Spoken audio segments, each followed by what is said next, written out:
Have you ever stopped to wonder what's really powering this new digital world we're stepping into? Behind the noise of Bitcoin's headlines, there's something quietly, steadily, and powerfully reshaping how we use the internet. And it's called Ethereum. Now, maybe you've heard of Ethereum before. Maybe you've even bought a little ETH on an exchange and let it sit in your wallet. But chances are you don't really know what it is. And that's okay, because most people think Ethereum is just another cryptocurrency. But the truth? Ethereum is something entirely different, something much bigger. Ethereum is like the invisible engine behind a massive transformation. It's not just a coin you invest in, it's a platform. A living, breathing digital ecosystem that allows people to build things. Not websites, not apps like Instagram or Netflix. I'm talking about decentralized applications, contracts, organizations. Entire financial systems that operate without banks, lawyers, or middlemen. Let's rewind for a moment. Back in 2015, a teenager named Vitalik Buterin released Ethereum into the wild. He wasn't a Wall Street prodigy. He wasn't even out of college, but he had an idea. What if we could take the concept of Bitcoin, a decentralized network, and evolve it into a kind of world computer? One where anyone could deploy a smart contract, self-executing code that lives on the blockchain and can't be tampered with. No downtime, no fraud, no permission needed. And that's what Ethereum became. A platform where code is law, where developers from around the globe can build financial apps, gaming systems, art marketplaces, social platforms, even entire governments, on top of a single decentralized layer. It's wild when you think about it. Imagine a world where your money moves in seconds across borders without a bank, where your identity is self-owned and can't be sold to advertisers, where your artwork, your creations, your digital life are truly yours. That's not the future. That's already happening. And it's happening on Ethereum. Now here's where things get really interesting. Every time you interact with Ethereum, whether you're swapping tokens on a decentralized exchange, minting an NFT, or even just sending ETH to a friend, you're using something called gas. Think of gas as the fee you pay to use the network. It's not random. It's not a tax. It's the cost of computation. It's what makes the decentralized machine run. But there's a catch. As Ethereum grew in popularity, it started to get crowded. More users, more apps, more demand. And suddenly those gas fees, they exploded. At one point, it could cost you over $100 just to make a simple transaction. That's not scalable. And Ethereum's team knew it. That's why they made the switch from the energy-hungry proof-of-work model to something much more efficient, proof of stake. It was called the merge, and it was one of the biggest upgrades in crypto history. Ethereum's energy consumption dropped by more than 99%. Just think about that. One upgrade, and Ethereum became greener than ever.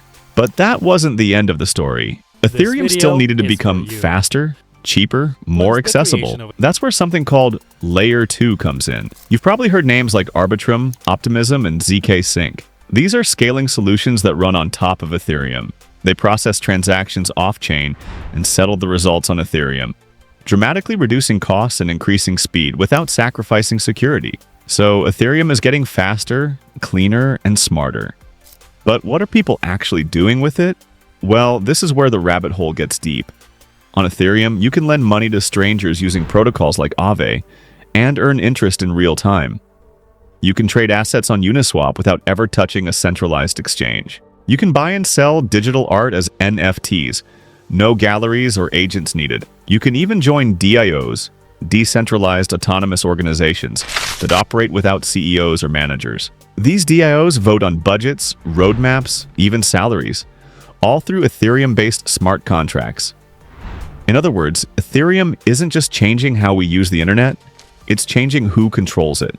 Think of the web today, Web 2, as dominated by giants. Google, Amazon, Meta.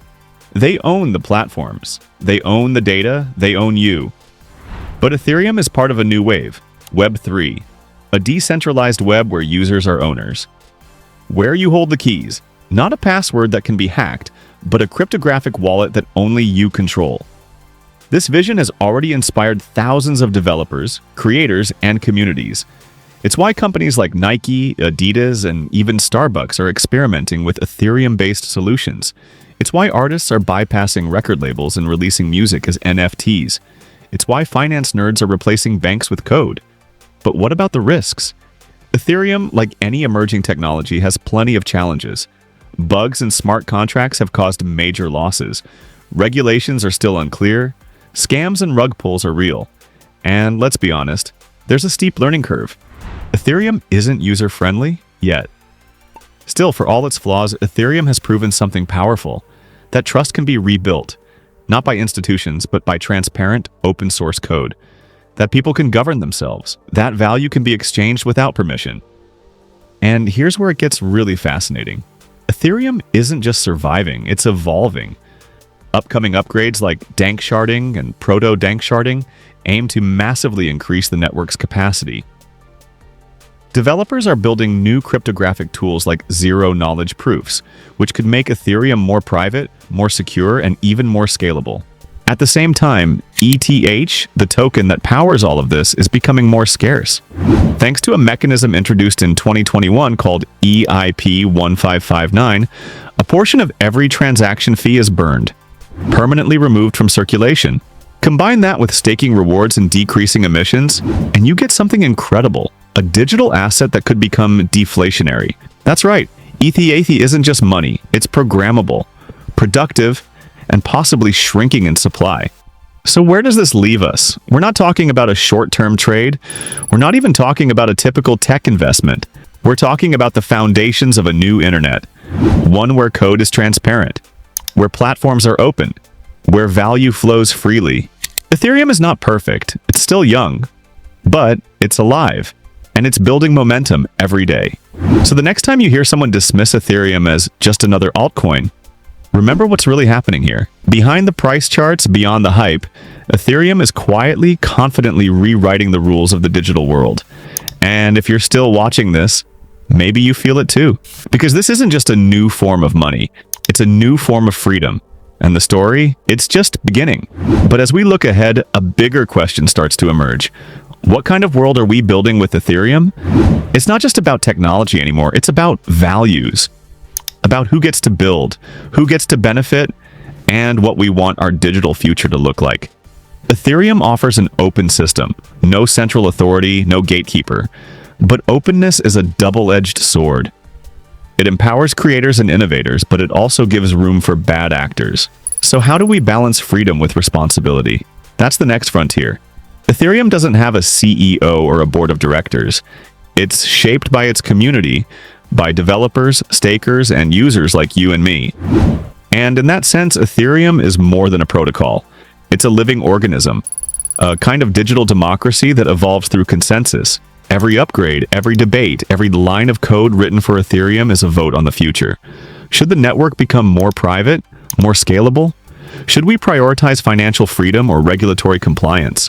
These are the debates happening right now, in real time, on forums, GitHub, and live calls between people from every corner of the world. And this is where you come in. Because Ethereum isn't something you just watch, it's something you can participate in. Maybe that means buying a little ETH and staking it to help secure the network. Maybe it means joining a DAO that supports artists or climate initiatives. Maybe it's just learning enough to not fall for a scam and helping others do the same.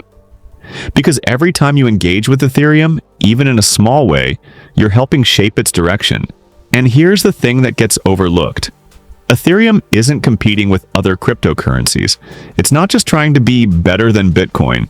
It's trying to do something completely different. It's trying to rebuild trust in a trustless world. Think about that for a second. In a time when people don't trust governments, banks, corporations, or even each other, Ethereum says, what if we let code handle the trust? What if our agreements were automatic? Our money programmable? Our communities governed by code we can all see and verify?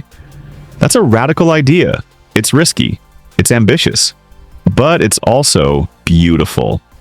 So whether you're here to invest, to learn, or to build, Ethereum is a space where you can do all three. And it's still early. Despite all the hype, we're just at the beginning of what's possible. The real question now isn't what Ethereum is today. It's what it could become tomorrow. And the only way to find out is to be part of it. So, what do you think? Is Ethereum just a passing trend? Or are we watching the early stages of a technology that could redefine ownership, identity, and trust in the digital age? If this video sparked something in you, an idea, a question, even a little curiosity, don't let it fade. Hit that like button to support the channel, subscribe so you don't miss what's coming next, and drop a comment below. What's your take on Ethereum's future? Are you bullish, skeptical, building, or still watching from the sidelines? I read every comment, and I love hearing your thoughts. And if you're hungry for more, stick around, because this is just one chapter in a much bigger story. A story about decentralization, about power shifting from institutions to individuals, about you becoming more than just a user, but a participant. Thanks for watching, stay curious, and as always, don't trust, verify. See you in the next one.